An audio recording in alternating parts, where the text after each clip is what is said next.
Hi friends, நம்ம வாழ்க்கையில் யாராவது ஒருத்தங்களால் நம்ம அசிங்கப்பட்டிருப்போம், ஏமாற்றப்பட்டிருப்போம்.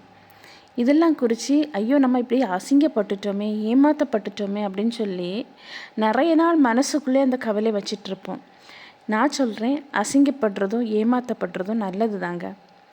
நீங்கள் யோசிக்கலாம், அசிங்கப்படுறதும் ஏமாற்றப்படுறதும் நல்லதா அப்படின்னு சொல்லி. ஆமாங்க. இப்போ ஒரு ஆளை நம்ம பெரிய அளவில் அவங்களும் யோசித்து வச்சுருப்போம். அவங்க நம்மளை அசிங்கப்படுத்தும் போதும் ஏமாற்றப்படும் போது தான் நமக்கு அவங்களுடைய உண்மையான சுயரூபங்கள் தெரியும். நம்ம எப்படி அவங்கள நினச்சிருந்தோமே, இவங்க இவ்வளோ தானா அப்படின்னு சொல்லி நமக்கு அதுக்கப்புறம் தான் புரிய வரும்.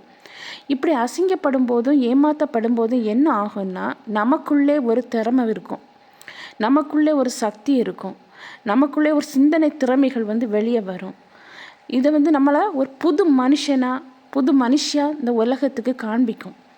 இதுதாங்க நம்ம அசிங்கப்படுறதும் ஏமாற்றப்படுறதும் நல்லதுன்னு சொல்கிறேன்.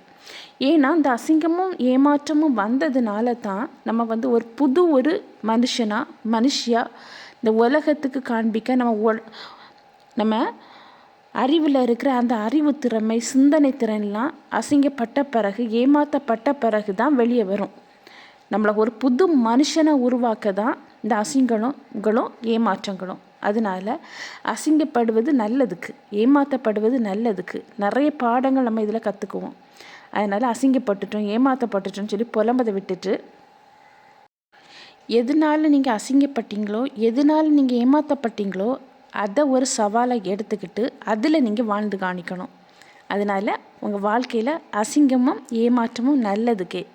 இந்த சிந்தனையில் நீங்கள் முடிவு பண்ணுங்கள், யோசித்து பாருங்கள். இது உங்களுக்கு நல்லதாகவே தெரியும். நிறைய பாடங்கள் கற்றுருப்பீங்க. உங்கள் வாழ்க்கையில் நீங்கள் அடுத்த படிக்கு முன்னேறி போகிறீங்கன்னு அர்த்தம். அதனால் கவலைப்படாதீங்க. தேங்க்யூ.